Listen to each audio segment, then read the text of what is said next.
নমস্কার বন্ধুরা। তো আমি আজকে আপনাদের সাথে শেয়ার করব নতুন একটি রেসিপি। আমরা শীতকালীন যেই সবজি খাই সেই সবজি দিয়ে আজকে স্ন্যাক্স রেসিপি বা পকোড়া রেসিপি আমি কিভাবে বানাই আপনারা দেখতে থাকুন। তো বন্ধুরা, আমি আজকে নিয়ে নিয়েছি কিছু গ্রেট করা সবজি।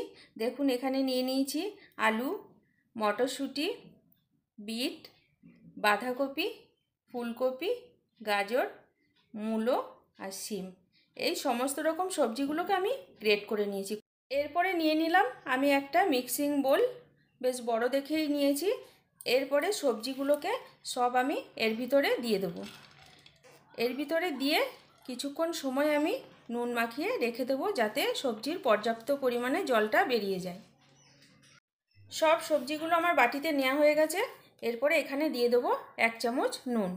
নুনটা দিয়ে কিছুক্ষণ সময় আমি মাখিয়ে এটাকে ঢাকা দিয়ে রেখে দেবো, তাহলে সবজির জলটা বেরিয়ে যাবে। দেখুন বন্ধুরা, কত সুন্দর কালারটা লাগছে দেখতে। কতটাও জল বেরিয়ে গেছে এখনই। কিছুক্ষণ সময় রাখলে আরও বেশি জলটা বেরিয়ে যাবে। এবারে আমি একটা থালা দিয়ে 10 মিনিটের জন্য ঢাকা দিয়ে রেখে দিলাম।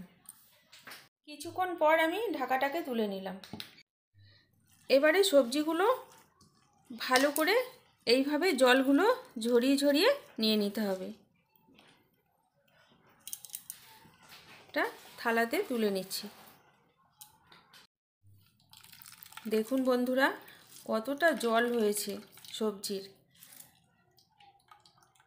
সব সবজিগুলো চিপে এভাবে নেওয়া হয়ে গেছে। এরপর জল ঝরিয়ে রাখা সবজিগুলো একটা মিক্সিং বোলে দিয়ে দিচ্ছি। কিছু উপকরণ দিয়ে দেবো এর ভিতরে। পেঁয়াজ কুচি,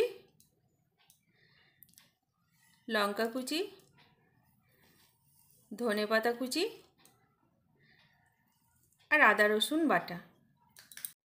এরপর এখানে দিয়ে দেব 2 চামচ শুকনো চালের গুঁড়ো আর দেব 2 চামচ ময়দা।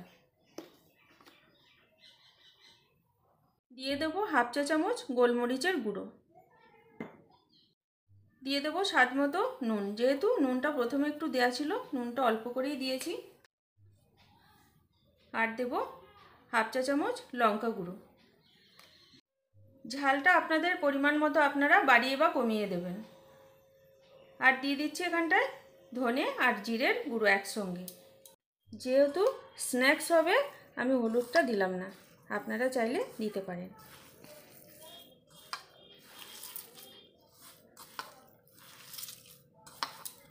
ভালো করে চটকিয়ে মাখতে হবে হাতের সাহায্যে, তাহলে মাখানোটা খুব ভালো হবে। দেখুন, মাখানো আমার কমপ্লিট। মাখাটা ঠিক এইরকমভাবে করে নিতে হবে। ভালোভাবে মাখানো হয়ে গেছে। এরপরে আমি নিয়ে নিলাম এরকম একটা কৌটোর ঢাকনা। এই ঢাকনাটার সাহায্যে আমি শেপ দিয়ে বানিয়ে নেব। ঢাকনাটার ভিতরে সামান্য একটু ময়দা ছিটিয়ে দিয়েছি, যাতে পকোড়াটা আটকে না যায়। এরপর অল্প অল্প করে এই ঢাকনাটার ভিতরে এইভাবে শেপ দিয়ে বসিয়ে নেব।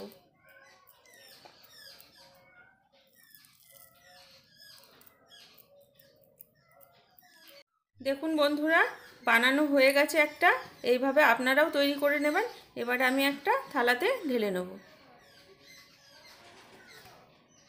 এই যে দেখুন কত সুন্দর হয়েছে। দেখুন বন্ধুরা, সবগুলো রেডি হয়ে গেছে আমার। এরপরে উনুনে একটা পাত্র বসিয়ে খানিকটা জল দিয়ে এরকম একটা থালা বসিয়ে দিয়েছি, ঝাঁঝরি থালা। এর ভিতরে আমি দিয়ে দেবো 1 চামচ সাদা তেল। এরপরে উনুনে একটা পাত্রতে জল বসিয়ে দিয়েছি। জলের উপরে দিয়ে দিলাম এই যে এই থালাটা, এই ঝাঁঝরি থালাটা দিয়ে এর ভিতরে আমি 1 চামচ তেল দিয়ে তেলটাকে ব্রাশ করে দেবো।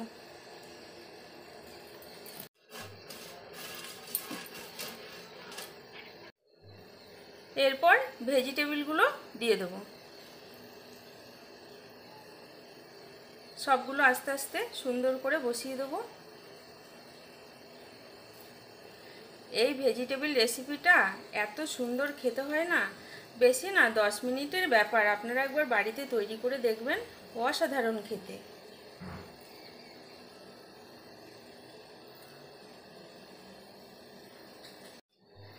সবগুলো ভেজিটেবল সুন্দর করে দেওয়া হয়ে গেছে। এরপর আমি 15 মিনিটের জন্য ঢাকা দিয়ে রেখে দেবো। 15 মিনিট হয়ে গেছে, ঢাকনাটাকে তুলে নিচ্ছি। দেখুন বন্ধুরা, একদম সুন্দরভাবে হয়ে গেছে ভাপাটা। দেখুন সবগুলোই খুব সুন্দরভাবে হয়েছে। এরপরে নামিয়ে নিচ্ছি। এরপরে কড়াইতে আমি অনেকটা বেশি তেল দিয়েছি, যেহেতু পকোড়াগুলো ভালো করে ভাজা হবে। তেলটা গরম হয়ে গেছে। এরপর পকোড়া বা স্ন্যাক্সগুলো আমি একটা একটা করে ছেড়ে দেবো।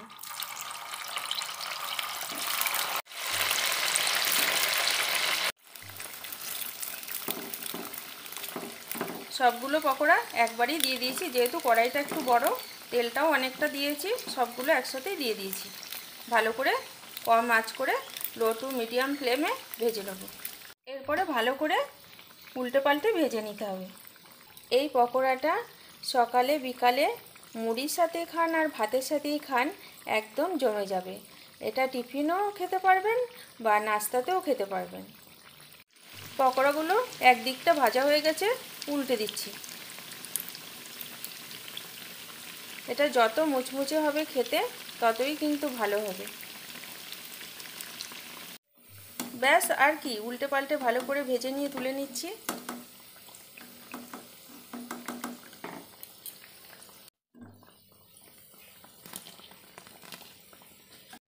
আর আমার চ্যানেলে নিত্য নতুন রেসিপি পাওয়ার জন্য আমার চ্যানেলটিকে সাবস্ক্রাইব করে দেবেন। ভালো থাকবেন বন্ধুরা, নমস্কার।